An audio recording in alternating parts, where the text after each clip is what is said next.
Tock, tick tock, tick tock. Maybe it'll work. Let's give it a second. Says redirect. Oh, look, it top. Oh, no, I don't need to hear myself. All right, that's all very good. And now let's share some text.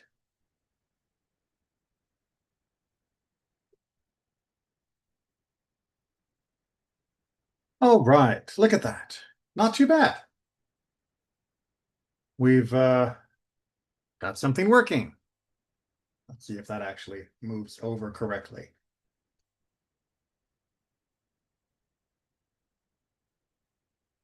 Apparently it is. Okay. All right. Good afternoon to everyone. It is so good to be back and studying together again. I hope that everybody has kept up with their Torah reading because, well, the story doesn't stop just because someone goes on vacation. It just means the formal classes stop. And if you didn't, well, it's not that many chapters. Go back and reread a little bit, but we are picking up where the calendar says we are. And so that means we're going to be jumping in to chapter 20 of the book of Bamidbar. Now, the book of Bamidbar is famous for many, many things, and in particular, this week's Torah portion of Chukkat is famous for many things. Most notably, it is famous for the story of Moses striking the rock and there being a reprimand, a harsh rebuke from God that states categorically that Moses will not be entering the land of Israel. Now, most of us focus on that story. We focus on Moses, and we focus on Moses no longer being eligible to go into Israel. However, there was someone else there. Miriam had already passed away at the beginning of the reading, a few chapters ago, I should say. But Aaron, Aharon, was right there alongside Moses, and Aaron is caught up in this same decree. And, well, if Aaron's not going to Israel, but Israel, that is to say, the children of Israel are about to enter the land of Israel, then Aaron's got to go. And so here, near the end of the parasha, we get the death of Aaron. And as this is the second death, soon to be third by the time we reach the end of the book of Deuteronomy, which is soon in the timeline, if not in chapters, we need to understand the death of these great people, Miriam, Aaron, and Moses, and what we can learn from it about them, but also about death in general. So that is what we have in mind, and that is what we're going to be taking a look at. So we're in chapter 20, and we're going to pick up at verse 22. Chapter 20, verse 22. They marched on from Kadesh, and they came, the children of Israel, the entire community, to Hills Hills. Now, I love Fox's little play on words here. Hor Hahar is really seeming to be doubling down on that whole hill word, but that's what he's trying to render in the English translation. Verse 23. And Adonai said to Moshe and to Aaron at Hills Hill, by the border of the land of Edom, saying, let Aharon be gathered to his kinpeople, for he is not to enter the land that I am giving to the children of Israel, since you, now, they are making this a little bit clearer in the English, because in the Hebrew it is clearly a plural verb, but in the English we don't hear the plural unless it was going to say y'all. So the bracket there is there to remind the English reader that you both, you, Aaron, and you, Moses, rebelled against my orders at the waters of Merivah. So that is the explanation. Aaron is going to die. That's the euphemism of gather to his kin, although very important phrase as well, that he is not going into the land of Israel. That's why he has to die at this place. And there is an attribution that this is because of the rock incident at the waters of Merivah. Now, we're going to come back to all of this in more detail, so let's get the basic narrative out of the way first. 25 continues. Take Aaron and Eleazar his son, and bring them up on Hill's hill. Strip Aaron of his garments and clothe Eleazar his son in them. Aaron will be gathered and will die there. So Moses did as Adonai commanded him. They went up Hill's hill before the eyes of the entire community. That is to say that everybody saw them leave. And Moses stripped Aharon of his garments and clothed Eleazar his son in them. So Aharon died there on the top of the hill. Moshe and Eleazar came down from the hill, and the entire community saw that Aharon had expired. So they wept for Aharon 30 days, the whole house of Israel. Okay, so there are a lot of elements going on here. As is usual, short narratives in Torah does not mean light on content. So let me just highlight a few things that our commentaries are going to want to discuss so that we can begin to mull them over in our mind. As I'm sure all of you have heard me say multiple times, if you're not a little confused or wondering about something or asking a few questions, then you're not really ready to hear something. Think you understand it well enough to not have a question or not feel confused, then you're not paying attention. Okay, so we talked already about this section here, but the question is, why is Eleazar going along with Moshe? Shouldn't it just be Moses and Aaron to go up the hill, and then Moses will return? Obviously, it seems that in verse 26 and then later, we are going to see a changing of the guard between Aharon and Eleazar. Aharon is Kohen Gadol, not just Moses' brother, he is the high priest, and Eleazar is going to assume that responsibility. Those garments that Aaron is presumably wearing, there is some question about that, would be the garments of the Kohen Gadol, and therefore transferring them to Eleazar is very symbolic. Now, we're not going to dwell on that in our commentary, but I just wanted to bring that to your attention because there are some commentaries who want to look at this a little differently because the garments of the Kohen Gadol were not meant to be worn outside of the officiating at the Mishkan, at the tabernacle. So why would Aaron be wearing them to go to his burial place? Likewise, why would Eleazar need to be clothed there if he wasn't actually officiating? So there are some commentaries on that. If you're interested, as always with Sefaria, click on a verse, commentaries will appear, and then you can investigate that in more detail. But there's always a limit to how much we can discuss. And then as we see in verse 27, the people saw that he went up, that it was in front of their own eyes, and that then is paralleled at the end in verse 29, where it says that the entire nation saw that he had died. Now, how did they see him if he was up on the hill? And why was it necessary to state all of the house of Israel? Why not just say all of Israel? Why not just leave a shorter version? As always, whenever we're studying Torah, we shouldn't be surprised that there is extra meaning to be found by the inclusion of extra words. God is not a sloppy author, and thus, if there are words that are unnecessary for the superficial meaning, they must be necessary for another layer. So let's go ahead then and jump into our commentary and see what some of the layers are that we can uncover with regards to the story of the death of Aaron. All right, so we're going to start off with Rashi. Always a great place to start. Brilliant summation of many of the core midrashim, the early layers of commentary by our ancestors, and one that is almost always used as a starting place for many others. Not that he should be uniquely positioned as though his opinion is better than anyone else's, but because of tradition, we have relied on him as a clarifier. It's always good to see what he's using as a framing for any given topic. So we go back to that statement, take Aharon, take Aaron. Now, how are you meant to take someone? I mean, after all, this is Aaron going to his death. Are we meant to drag him there? Do we tie him to a horse and walk him there? What do we do? Well, says Rashi, you take Aaron by consoling words to him. That is to say, happy are you that you will see your crown being given to your son, something to which I, Moses, am not privileged. So in this aspect, Rashi is saying that the taking of Aaron is actually a sort of cajoling, or at least comforting. Eleazar's presence is there precisely to give a sense of completeness, a sense of fulfillment, a sense of hope to Aaron as he passes, because he will see his son assuming the mantle of the Kohen Gadol, of becoming the next high priest.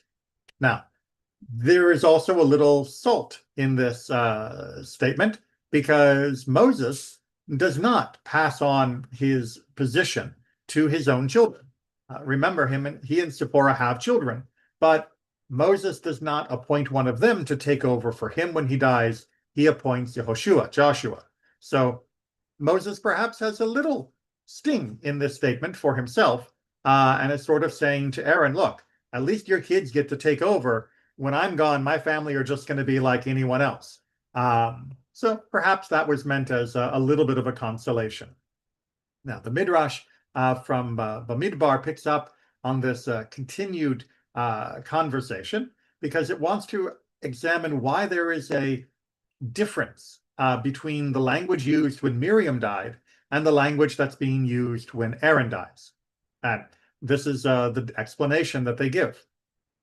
It teaches that they inform the righteous of the day of their death, so they can bequeath their crown to their sons, taking on from what Rashi was commenting on. Now, we then have to ask, why did Aaron not die as Miriam died?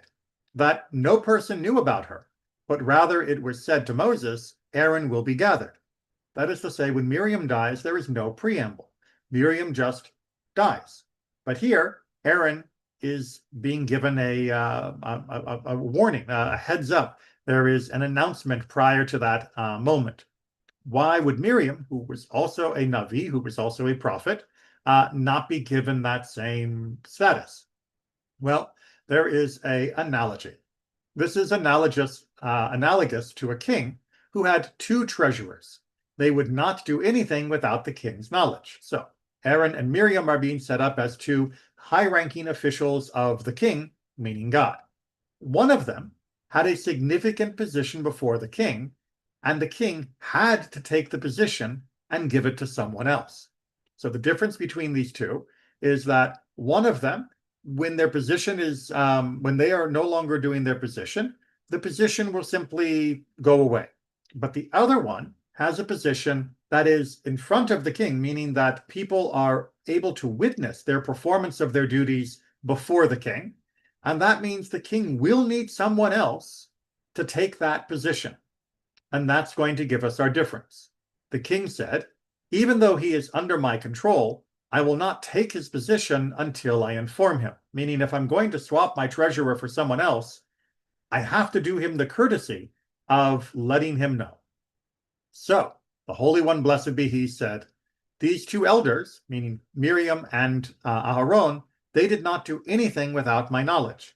Now that I am removing them, I will not remove them until I inform them. That is why it is stated, Aharon will be gathered.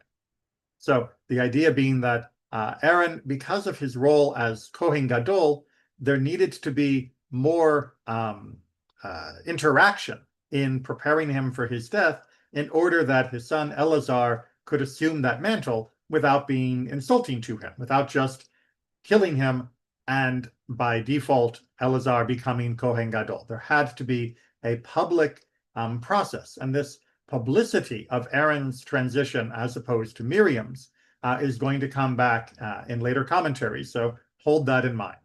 Now, this Midrash has a second layer as well. He said to him, my master, leave him with the children of Reuben and the children of Gad. He said to him, that I have given to the children of Israel. His death is delaying the giving of the land. Is it your desire that he not die, and Israel will not enter the land? That is why it is stated, that I have given to the children of Israel. So there is a question of, well, where are we going to bury him?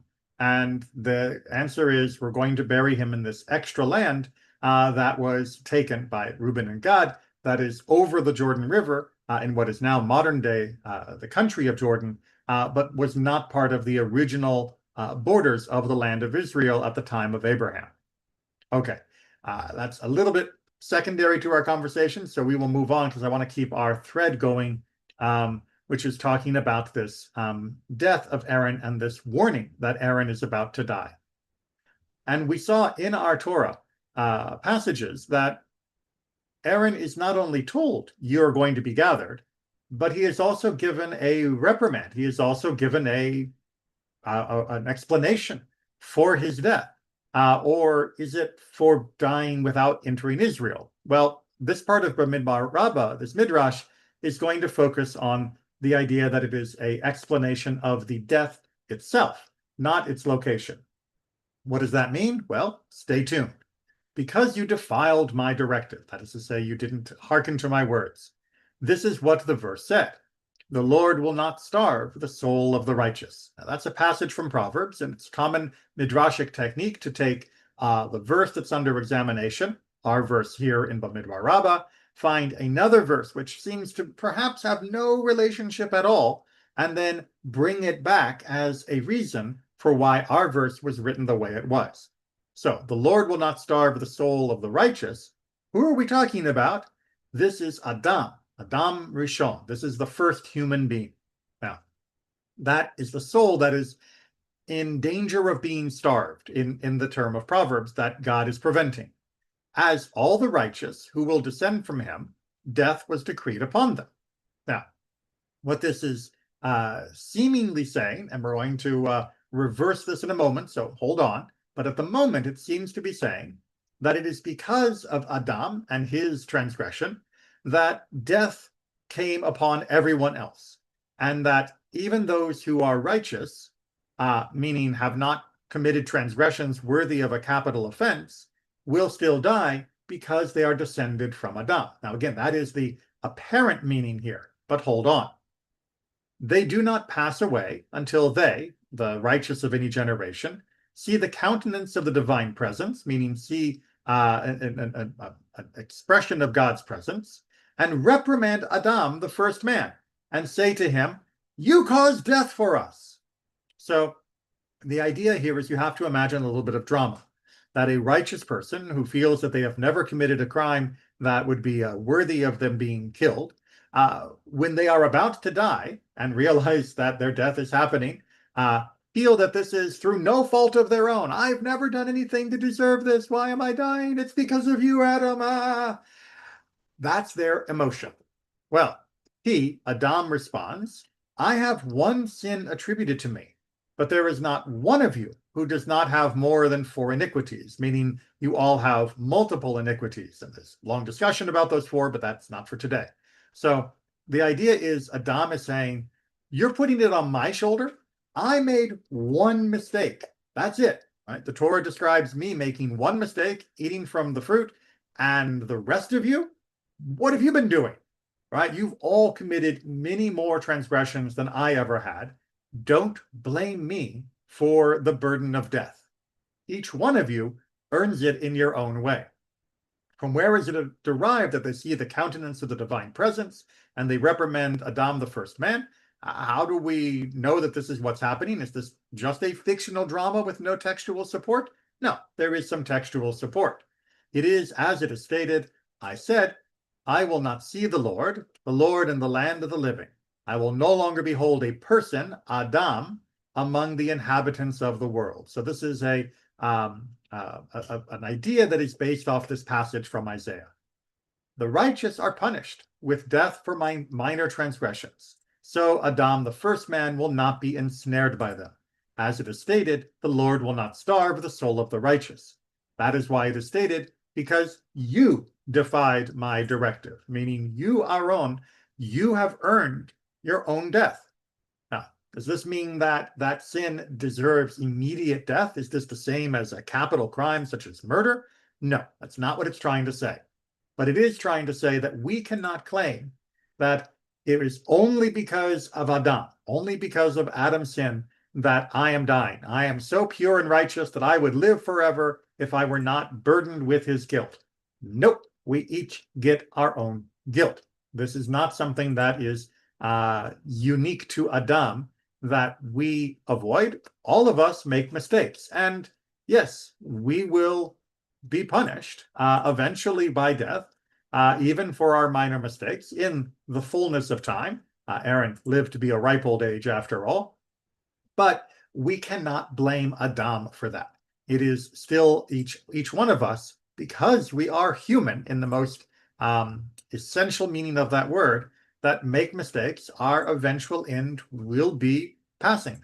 There is no one who can live a life that is completely flawless, and as such, we do not need to point to Adam as being the source of our death. Each one of us will find it in the fullness of time, God willing, in our own way. And thus, Adam is spared from being burdened by the guilt of having brought death to the righteous. Even the righteous eventually will pass, because none of them have lived a perfect, blameless life. All right, very important concept there. One that I hope you'll take to heart and continue to consider. If you have questions about, please let me know. Now, when we come back to this question, though, of violating my directive, well, did Aaron violate the directive? I mean, the story, hopefully you've kept up with the reading, so I don't have to repeat the whole story. It was Moses who did the hitting. It was Moses who did the insulting of the nation. And wasn't Moses in charge? So, he's saying that you guys, both of you, violated my decree, but surely Aaron was just in the background. He does not seem to have had a primary position in this issue. Well, Or HaChaim is going to try and clarify this issue for us. According to the words of the Midrash, Moses had been instructed to teach the rock a chapter of the Torah, as a result of which it would release its water. Very interesting Midrash. Go look it up. Moses and Aaron had failed to do so. Wait a minute, I thought it was Moses doing it. Well, in this instance, the Torah seemed to blame Aaron for this, and to justify his death now, in our chapter, by his failure to sanctify God on that occasion. The reason is that when Moses failed to carry out God's instructions, it was up to Aaron to rectify Moses' error.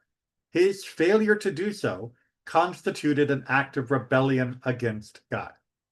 It's such a powerful concept, and one that, many of us try to avoid because we don't like to consider that when we are working together with someone else, or when we are present with someone else and they commit a transgression, that we have within our power the ability to, at the very minimum, speak up against, and hopefully perhaps even stop or curtail it from going further. That if we do not, if we remain silent in the face of a crime, that we are also guilty. Surely not of the exact same crime as someone else, but we are guilty of a transgression nonetheless. If there is somebody who is robbing a house, and we have the ability to pick up the phone and call the cops and prevent that theft from happening, and we choose not to, we may not be guilty of theft itself, but we are certainly guilty of standing idly by when someone else is being harmed. This concept of mutual responsibility, of accountability for each other, and of the requirement that we as individuals be responsible for the acts of others and our community is something that many of us try to avoid thinking about. Hey, not my problem. It's not me. It doesn't involve me. Who am I to judge? I'll just, I'll stand in the back. That attitude, this Midrash is saying, is anathema to Judaism. We do not think of ourselves in that way. We are responsible for each other. And Aaron, especially in his position of authority, of power, and of responsibility for the people, had an obligation to speak up when he saw Moses's actions. So as we continue in Or HaChaim's explanation of that aspect, granted that he shared responsibility in the matter of striking the rock, meaning that he could see that Moses wasn't doing what was supposed to be done, how could he have anticipated and therefore prevented Moses from saying the words, "Shall we get water from this rock?" After all, that was a spontaneous statement by Moses. Yes, he could see that Moses was winding up on the old swing of a stick, but he couldn't have anticipated what Moses would say, right?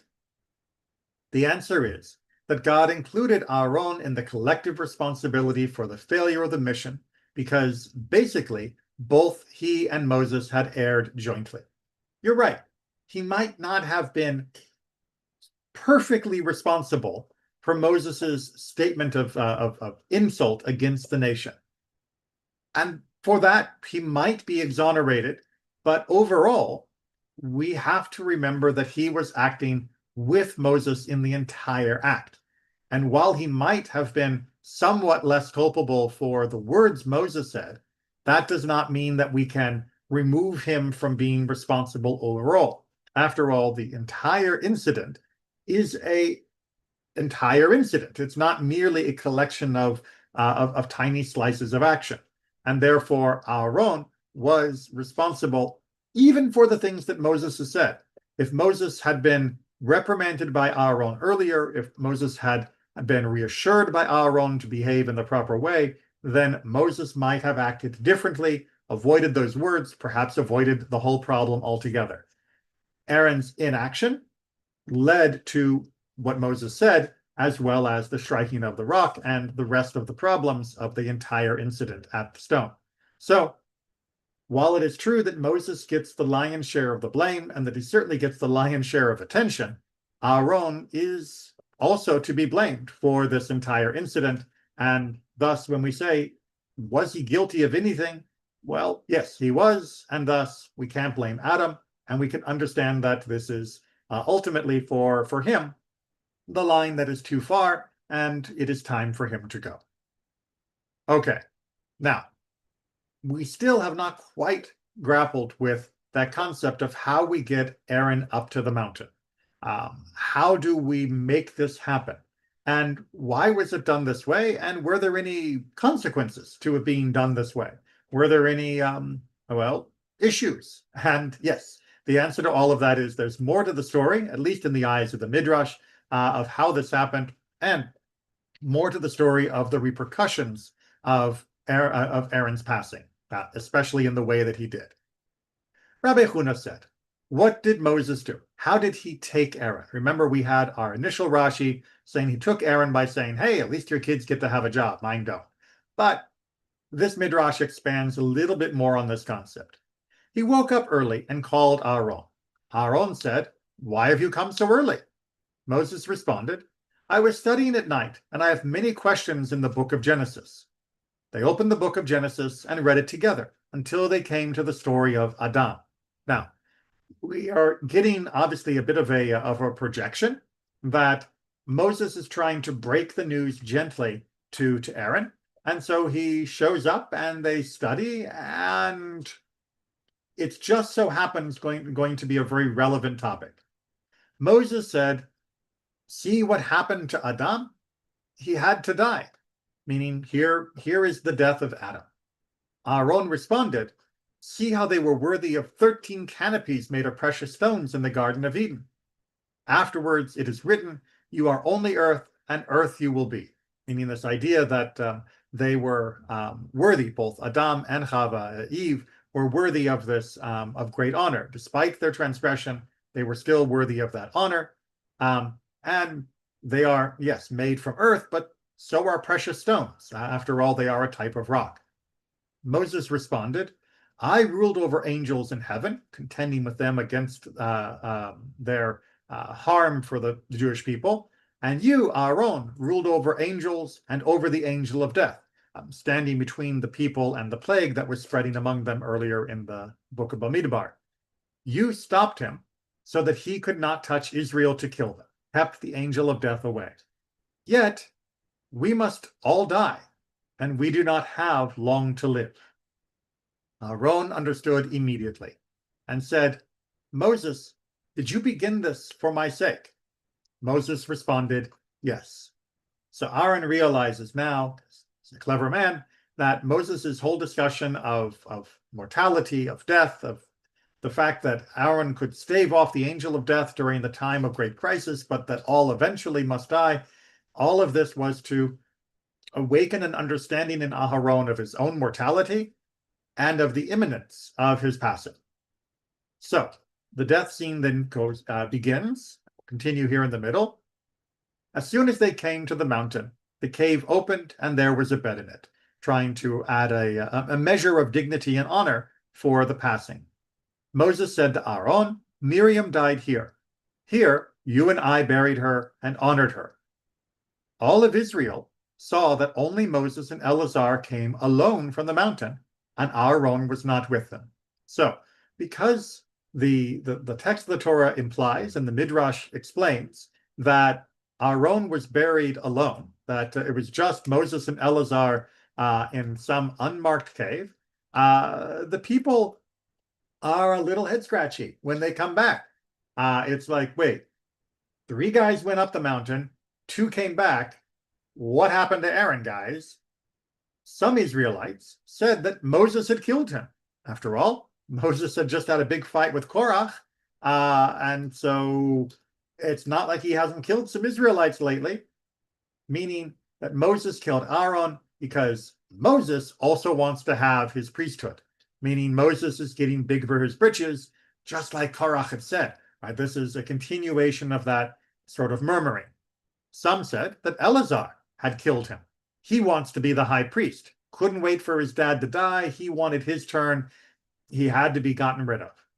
Some said that he died as the entire world will die, meaning, well, no, Aaron was old and he just died because everybody dies, meaning there were multiple theories all going around about what had happened, and not all of them were wrong, but nobody knew what had really happened because there were no witnesses. Well, there were only 2 witnesses, but each of them were under suspicion. All of Israel immediately gathered and said, where have you put Aaron? Right? What happened? Where is he? Moses said, he died. They said, how can it be? The angel of death cannot do anything to him. He subdued the angel of death at the plague. Therefore, if you will not bring him, we will stone you and Eleazar. So the people are incredulous that Aaron could be killed, because how could he just die? He is somebody that saved us from death. Why couldn't he save himself? Just tell the angel, no, because apparently he had the ability to do that to save us. Save himself. We don't believe you, therefore produce him, or you will be dealt with. Moses immediately prayed, and soon the angels took Aaron's casket in which he lay. They showed the casket and how Aaron died under heaven, and the angels praised and sang near the casket. Then all of Israel saw that he had died. Again, going back to that final verse of our chapter, that they saw his dying. They literally saw his death in a sort of replay, in order that they would be appeased and understand that Moses and Eleazar had done nothing wrong. There is an alternative. Some angels say that the Holy One opened the cave, and all of Israel went in and saw that he had died, meaning that there was a period of lying in state, if you will, where everyone could recognize his passage. Now, it's not common in Judaism to have lying in state or to have open caskets or other such activities, but it is also not forbidden. The main problem we have with lying in state and open casket activities is that it will usually unnecessarily delay the burial of somebody. If it were unavoidable, meaning to say that the delay had to take, there had to be a delay anyway, maybe there was wartime or some other problem, then the fact that people see the body is perfectly fine. So there's no transgression here from having witnessed his death and having seen his body, since many Jews often are very strongly aware of the prohibition-ish against open caskets or lying in state. I just wanted to make sure that we didn't understand that incorrectly, that indeed there are some circumstances where it is permitted, and this, of course, would be one of them. Now, we're not done yet. Even though we've now buried Aaron, the crowds have died down, we still have to deal with the very end of our chapter, where it says that all of the house of Israel mourn for him. And this is different, as we'll see, from the way both Miriam and even Moses is going to be eulogized.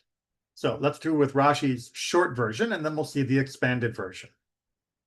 All the house of Israel, that is to say, both men and women, were mourning for the passing of Aaron, because Aaron used to pursue peace. He was known as a Rodef Shalom, pursuer of peace, someone who actively sought to create peaceful circumstances, and he promoted love between contending parties and between man and wife, meaning that everybody had a reason to weep for the passing of Aaron because Aaron had worked hard to make everyone else experience those moments of peace in their relationship.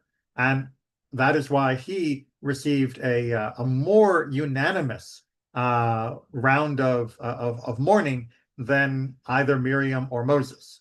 But Avot Rabbi Natan has a slightly different version of why there might have been greater unanimity, or at least it is similar, but with a little bit of a different twist. Why did Israel weep for Aaron for 30 days? Because he always judged fairly. How do we know this? For he never said to a man or woman, "You have disgraced yourself." Now, what it means by this is not that he never said you're wrong. Absolutely, as a judge, he could say, you did this wrong, you did that wrong, you need to pay this person back, you need to change this. He was a judge, a fair judge. But in his judgments, he did not condemn the person as though they were unworthy, as though they had done something reprehensible or shameful. He focused on the deed, and he tried to give them a ruling that was true, but also do it in a way that would elevate them and help them up. That is why it says the entire house of Israel wept for him. But with Moses, who would chastise them with harsh words, a lot of speeches of Moses chewing the people out, like we just saw in the rock incident, it merely says the children of Israel wept for Moses. We don't get the all of the people weeping for Moses. We don't get that unanimity because, well, there was some harshness to Moses. Obviously, that was essential. It was important. But this is also talking about the emotion of grief. And even if we can recognize that Moses was right, that doesn't mean the people loved him in the same way that they loved Aaron. And also, how many thousands in Israel were named after Aaron? Because if not for Aaron, they would never have come into the world. What? For he would bring peace between husband and wife, and then they would come back together and would name their first child after him. Meaning that Aaron was a peacemaker among couples, what we would now call marriage counselor, in a way that when they recognized the truth of what he had said, when they reconciled to each other, they would then, of course, act in the way of husband and wife. And when their child was born, they would want to honor Aaron, because without his intervention, without his counseling, they would not have reconciled and this child would never have occurred. So many children were named Aaron because of that intimate counseling that he would give, bringing peace to them. But there are those who say, we have another reason, that the entire house of Israel wept for him for 30 days, is because anyone who saw Moses, our teacher, sitting and weeping, how could they not weep? Likewise, some say, anyone who saw Eleazar and Pinchas from Aaron's family, from his line, the two high priests standing and crying, how could they not weep? So we're going to end with this other little tidbit. And you might be thinking, well, that's a little trite, that just because Moses was crying so hard, people would cry with him, or just because Eleazar and Pinchas were crying, people would cry with them. I mean, I go to funerals and other people are crying. Does that mean I'm supposed to cry with them? And the answer is yes. You cold-hearted person, yes.